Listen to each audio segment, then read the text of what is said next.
Welcome, everyone. We are here at our Strive305 podcast. Ready to go again. Very exciting today. It's very exciting for me today because we have some special guests here in my kind of world that I love. You'll see here, well, obviously, let me start with my co-host, Irvans Augustin, and I'm Tico Casamayor. And again, this is the Strive305 podcast. This podcast, just to give you a little quick overview of what it's about. Strive305 is an initiative that the mayor's office has put out for Miami-Dade County to help small businesses. So this is really a small business podcast. We're going to give you news, tips, and we have the wonderful Strive305hub.com website. That's the address for the website. From there, you'll be able to get information. That's what it's all about. But before I get into that, and before Irvans gets into that, I want to introduce our guests. We have with us today Carlos Rodríguez, here to my right. He's known as Pastor Pump. He's a retired, can I say, bodybuilder? Yeah. Retired bodybuilder with a lot of history. And he has and a wonderful story. He's a personal trainer now.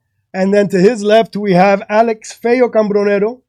Alex is a current bodybuilder, getting ready. Actually, he's 18 weeks away from defending his championship for his Masters Olympia over in Japan, correct? Yes. Correct. All right, but before I even get that past that, let me read you his bona fides, because we got bona fides here.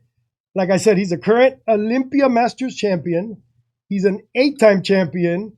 He's the Arnold Classic champion. He also has an additional 2nd place and 3rd places at the Arnold. He's a 9-time Olympian with top 10 finishes, right? 9 with top 10 finishes, all 10 of them, including a 4th place in 2020. He's the owner of Pro Level Gym, location actually here in Miami and in Costa Rica. And that's him. So obviously, we don't mess with him. But I do like to, joke around with him for a while. He did work on me years ago. Him and I were training partners for a while. And I think I have a picture here of what he did to me back in those days. Can we show a picture of what he did to me back in those days? Nice. Okay, no. That's not the pic. That is my cowboy face. You went too far back, producer. Please focus. Let's tell. That's what he did to me. He actually did that to me. I know you're going to think that's impossible. There's no way that guy looks like that now. Or he looks like how old were you on that picture? That was at least 2 or 3 months ago. We're not going to talk about how long ago that was. That was 2018. It wasn't that long ago. But anyways, that tells you his bona fides. That tells everything he does. And then Pastor Pump, also IFBB Pro. He was an IFBB Pro champion, right, as well. And then he suffered a devastating injury, and he's going to talk about that. But I'm taking away from your world, Irvans. Let me stop and go ahead and you take over now. And give us your Miami Minute. And I was actually interested in it. Yeah, it's exciting, right? These guys. It is really interesting. We'll just kick us off with the Miami Minute. On April 13, 1896, Miami's future rolled in on steel tracks as the first train pulled into the Miami River. So today's April 14th, but I just figured it was close enough into it. So while the first scheduled passenger train arrived 2 days later, this earlier unofficial and unmarked train really is the beginning of Miami's transformation from a swampland to a thriving city.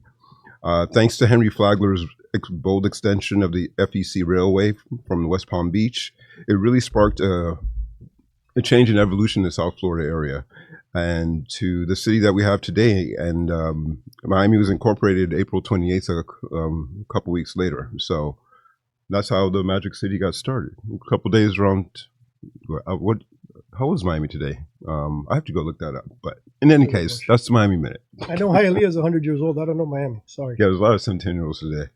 In any case, that was the Miami Minute, and excited to have you both here as guests. And I had the pleasure of talking a little bit with you before, Carlos, Pastor Pump. I guess to start, how did you get your name? Tico was saying before you started working out in a church parking lot, and that's how you started it? No? we in 2000, actually before 2000, around 2000, 2001, our church every Thanksgiving would pick up some of the guys from downtown and bring them over for Thanksgiving dinner for, they have them come over, whatever it is, the homeless guys from the street. And they did it, on Thanksgiving. And I was like, why we only do that one time a year? And so I started working with these guys and bring them every Sunday to church. So let's bring every Sunday to church. We set up, breakfast. Publix would donate the breads for us, some leftover food, so we can give them food in the morning. We just started doing that working with the guys in the inner city and working with kids in the inner city. And then when I was working on one of the message boards administrator, the guy there wanted to give me a name, so you can't use the name Carlos. Got to get something like a wrestler, got something fancy. So I said, you know what, let's just do Pastor Pump. You know, I went there and it just kind of stuck from there. So it's been about going since 2000. We got that name like in 2006 and just kept it there. I think that's better. Like you get anointed Pastor Pump instead of picking it yourself. So we did it in the gym. I guess it's official. We're getting people in the street in Miami for years, so that was a very big blessing for me, and and got to see what's going on in the streets of Miami back in the day. How did you get into? So like right now, you have your own personal training business and a gym. I've been doing my own personal training since 2002. My son was born, so since then I've been doing my own personal training business since 2002. This is the thing is that Carlos is not gonna talk about him. I don't think that we're getting into very deep on how he is, because he looks like a retired bodybuilder. But this guy used to train and actually train people, but form with the 8-time Mr. Olympia, Lee Haney. Wow. That's the formation this guy had. Okay. So for me, and most people will agree, this is the top one or two best bodybuilding of all time. The only 2 bodybuilders in the entire history have won 8 titles. And Lee was one of them. And Carlos was that group of guys training with him. Carlos also helped and worked with Sean Roden. That was a Mr. Olympia. Actually, he beat a 7 times Mr. Olympia field heat. Wow. So the story and the knowledge that this guy has is not just like I'm a retired bodybuilder. This is a top level. And also, so you understand how much is his knowledge, he's also a judge in the NPC. Okay? Oh, okay. That's the knowledge that this guy has. So not only a trainer. Yeah. Thank you. Yeah, I figure the humble people are the ones that you never hear from. You got to hear from. He worked miracles. You look great before. What happened? Well, no, it's age. It's called age and not training with, speaking of the miracle. The beautiful thing about Alex is that Alex has always had a mentality, and the mentality is something I did for 3 years, but after 3 years, I couldn't go anymore. Yeah. It just was too hard, but it's the mentality that a Michael Jordan has, a Kobe Bryant has, full effort, 100%, nonstop, keep going. And again, I did it for 3 years, you have to admit, because nobody else could keep up with us. But, eventually, my wife told me, you either come back home or you move in with Alex and Maggie and live with them, because you have 3 years of this stuff, I can't take it anymore. But it obviously worked. No, totally. And at the level of the training that you guys were talking to, like, is that something that you aspired to from the beginning, or is it just like something that it just evolved and it happened, or was something like a goal that you were set? I want to be at this level in terms of bodybuilding. Well, for me, it happens. Everybody get into the sport for different reasons. Ego can be one. Things that happens in your life can be one. So that any a bad moment in your life can change it. A bad managing of your body can make that transition to that.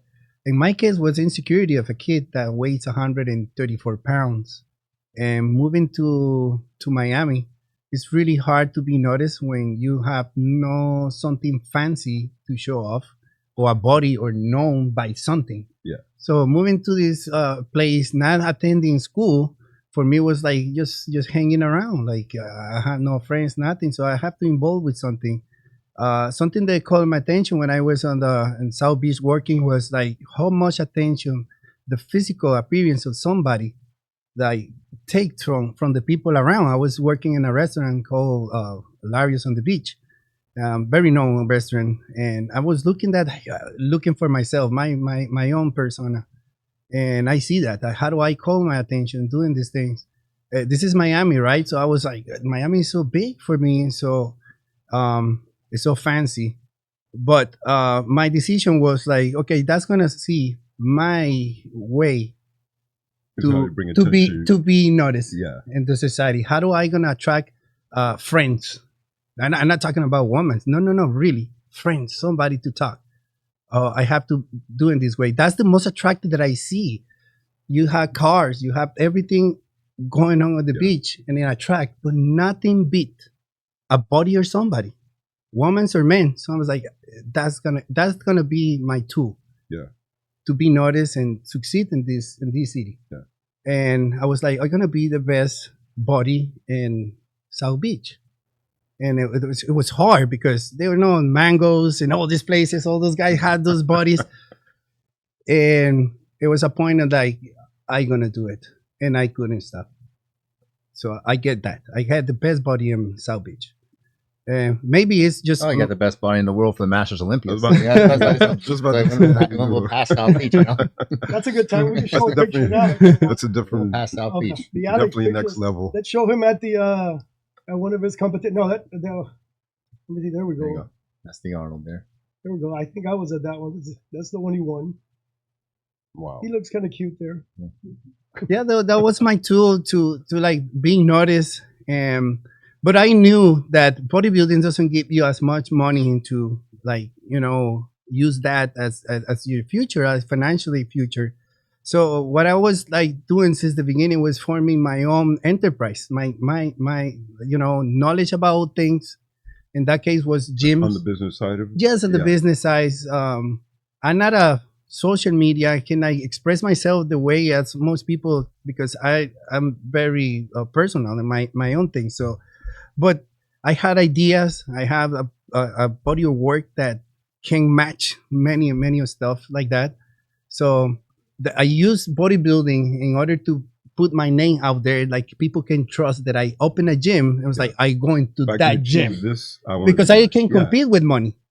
That you have people that have money in Miami. It's like, I dream to have a gym. Go open a gym for me, and they just pay for it. So how I compete against that? Like I have to put a name, something that they can buy, right? So I did that, and I bring You're the brand. I did myself as You're the a brand, and Yeah. so I wanted to put myself in Miami, a stamp in Miami. I came here as a tourist, right?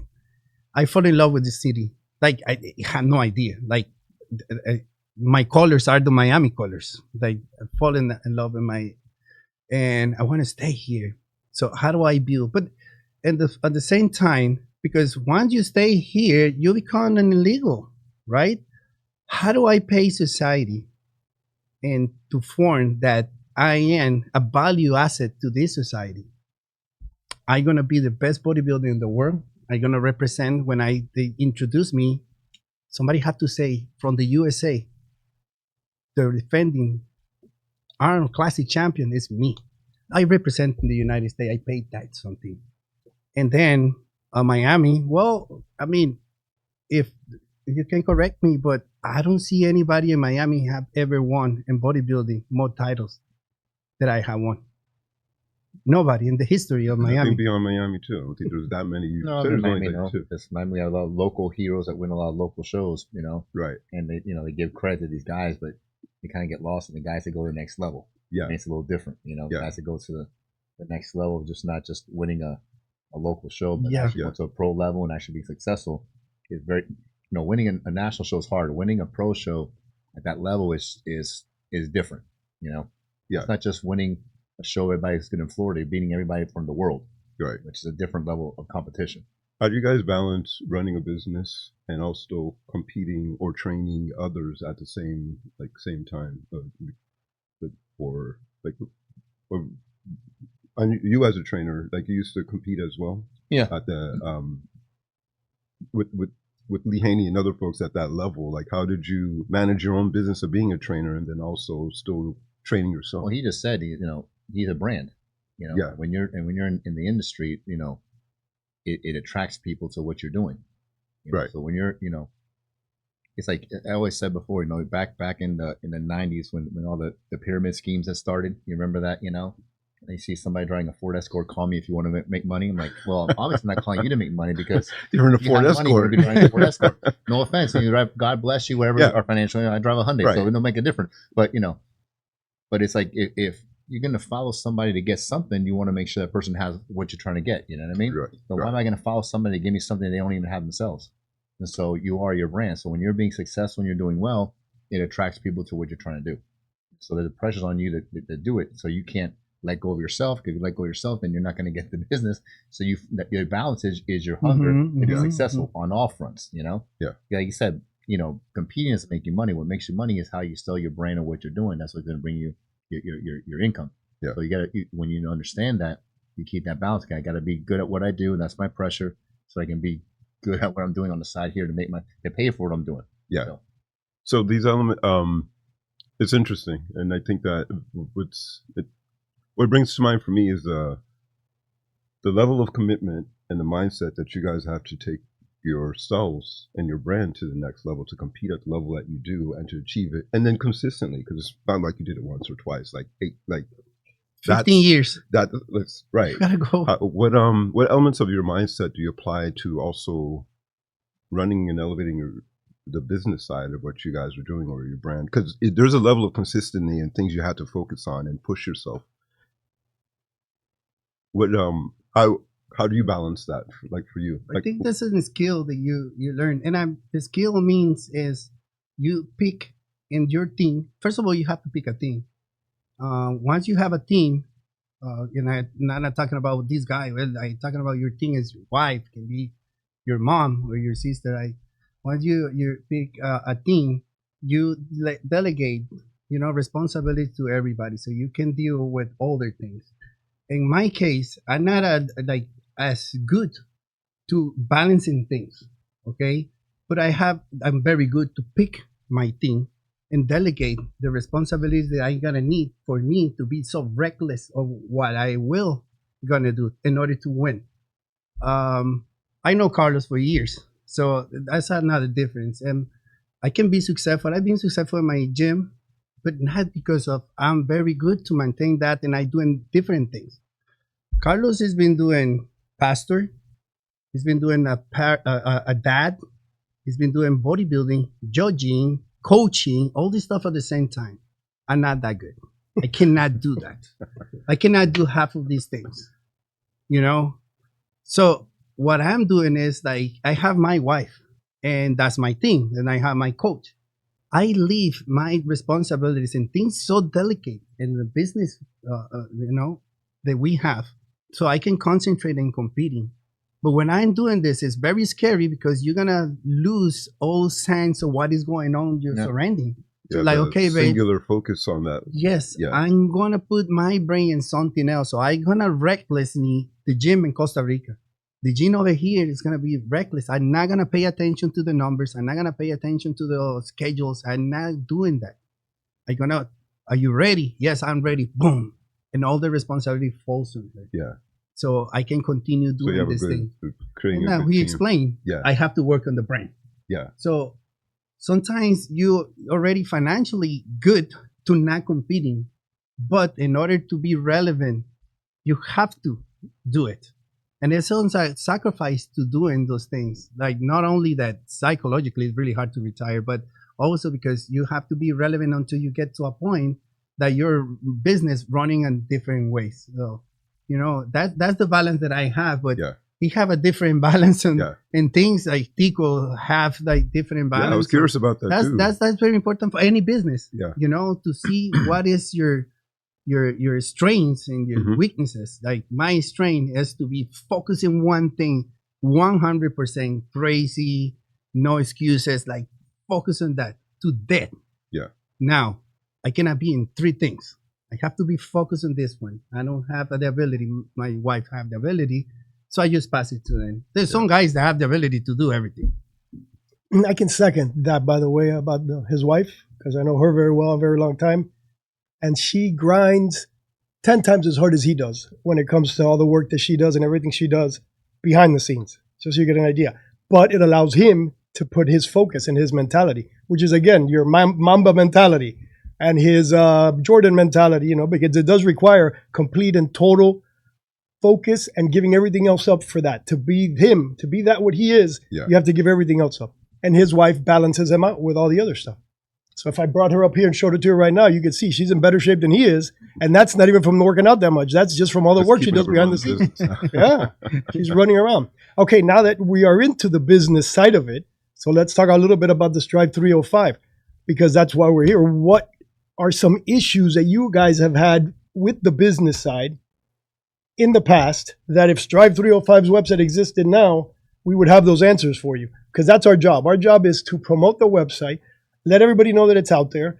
And even better than finding out what the problems that you have now that we can correct now is finding out problems that we haven't figured out how to correct so that we can add that to the website. You know, that's our job, is to make the Strive305 so good that any small business starting now, guys like you that are starting to do what you did, trying to do what you did back then, can do it now without having zoning issues, without trying to figure out where do I get money for my business, you know, things like that. So any issues you guys could share. Yeah, or those are challenges like when you were first thing off, you know, when you come here and like and we give credit for the career and the physique people build and you say mindset all that. And the first thing I do when somebody comes towards me and says that, I'm going this, whatever you want to do in life and be successful at, you're gonna have a passion for it and you're gonna work for it. So you might not be doing what I'm doing, but if you want to be successful, you have to have that mindset is I'm going to make this happen, you know, any which way, you know. So we're all doing this to run a business. So your business can be something completely different, you know, but you have that mindset of I want to, you know, and when we're doing what we did, we read back then, we started before there was internet. So, you know, we you know, so it was us reading books and studying or doing what you got to do to get as much information. What we're trying to do is, and the more information you had, the more successful you are, you know. And nowadays we have, you know, internet, you have YouTube, you have websites that are giving information, and then you don't take advantage of all the information you have nowadays that we didn't have in our careers starting out or a business starting out. And now it's just like click and there's whatever I need is right there. And when back then we had to go to libraries, we had to go, you know, ask questions, go to a seminar, sit down and listen, you know, instead of just having all this information for whatever we want to do right at your fingertips. Yeah, I have to go to every department in the city to find out what you need for every single license and every single, if you needed a loan, if you needed to know if your place was available for zoning, all those things, you'd have to go by yourself, one by one, going crazy, which is what has been put together here to avoid that. Now you can actually go here and one place now. now. You get off your phone, you go on your phone and whatever information you ask and it'll give you based on location, based on what you're looking for, based on zoning, based on type of business, you know, all that kind of stuff. Well, that was the biggest problem we have at the beginning.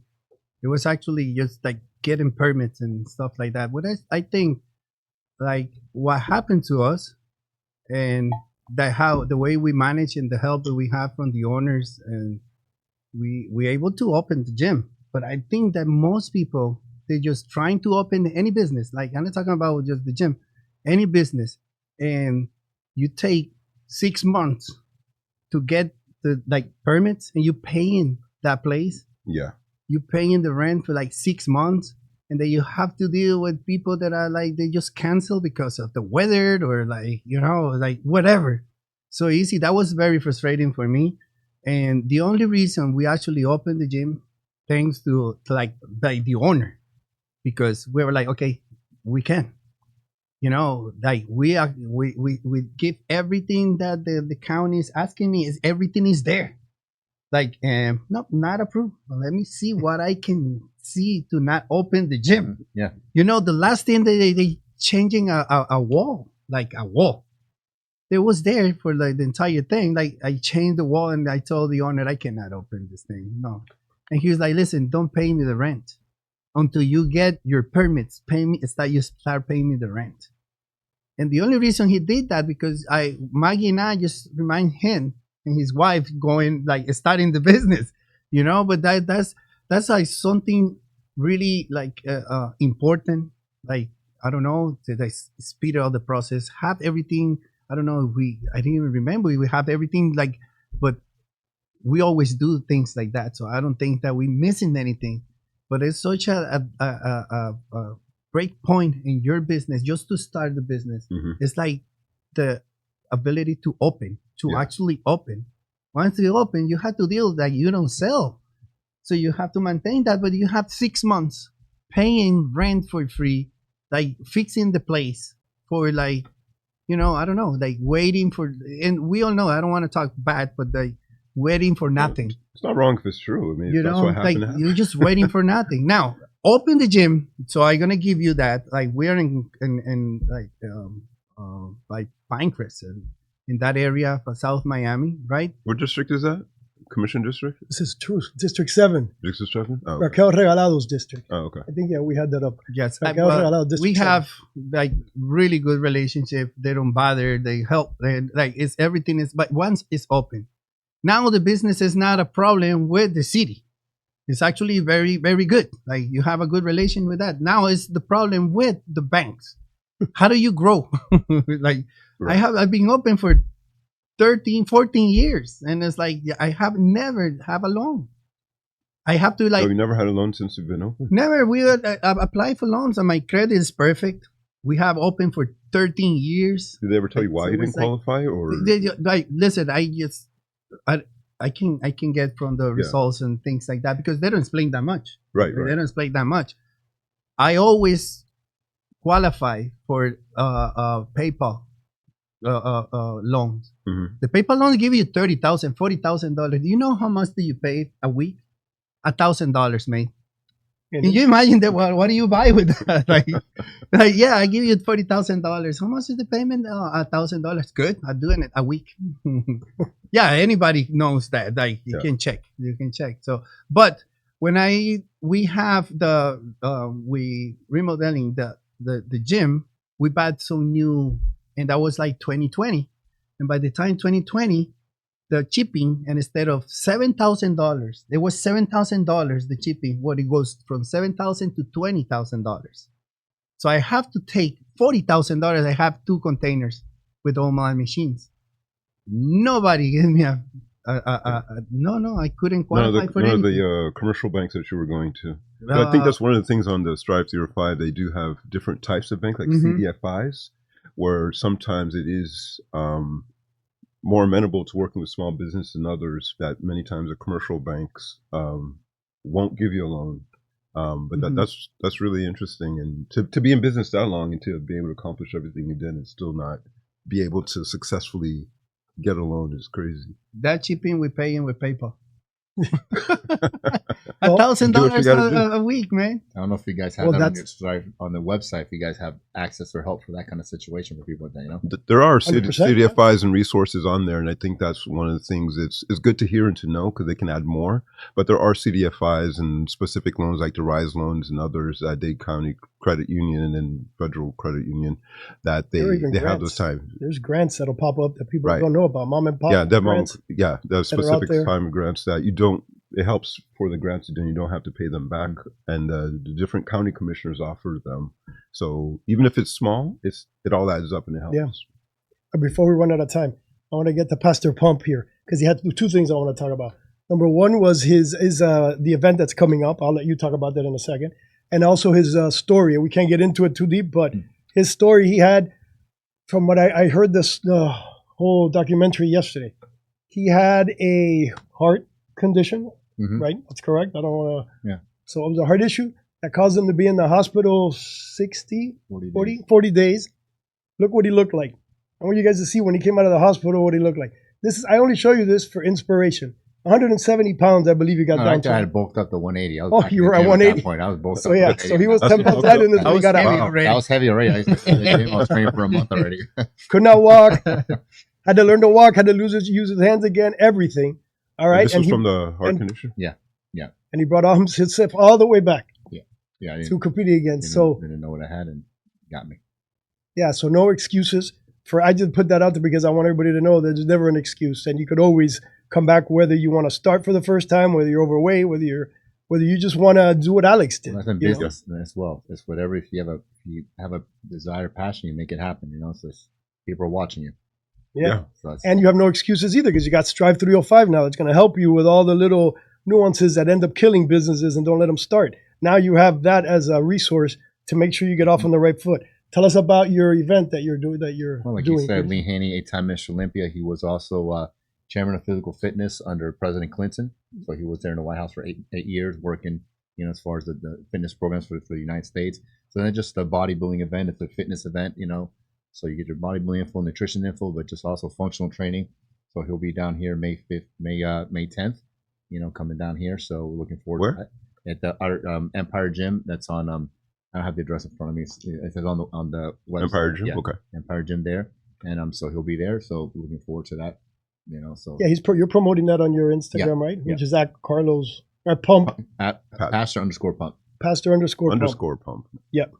And Alex's Instagram is Fello Cambronero. Fello Cambronero. Fello. Cambronero, right?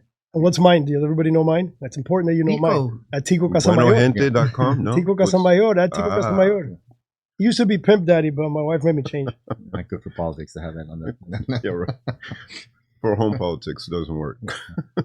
Okay, I think we're done because Amber's looking at me saying, "You're finished. Finish this up already. I'm getting tired. She needs to I go have think you should lunch." listen to her. I agree. So let's do our thank yous to our people. Thank the you reason to that you we're both. here. Thank No, you no, guys. thank Thank you you so guys much. It's for really having good. us And here. good luck with your competition coming up. Thank you very much. We also have to thank our Mayor Cava, for putting this Strive 305 initiative. We want to thank Anthony Bonami, who's the one that also helps us get this off. We're not going to thank Manny Sid this time because he told me not to, so we're going to not say his name. Manny doesn't like you to say his name, so don't He's say very Manny. humble. And of course, Grant and Michael Miller. Without them, we wouldn't be here either. Community hate having newspapers. I hate having to thank Grant because all he does is abuse me. As soon as I walk in till I walk out, all he does He is only make does fun it of me. because you like it, for the I record. guess so. it's because I like it or because he loves me. I'm hoping, and thank you, Community News. But yeah, that's it. I think we're good. Thank you, guys. Thank you. Thank you. Pleasure as always. Thank you, guys. See you next time.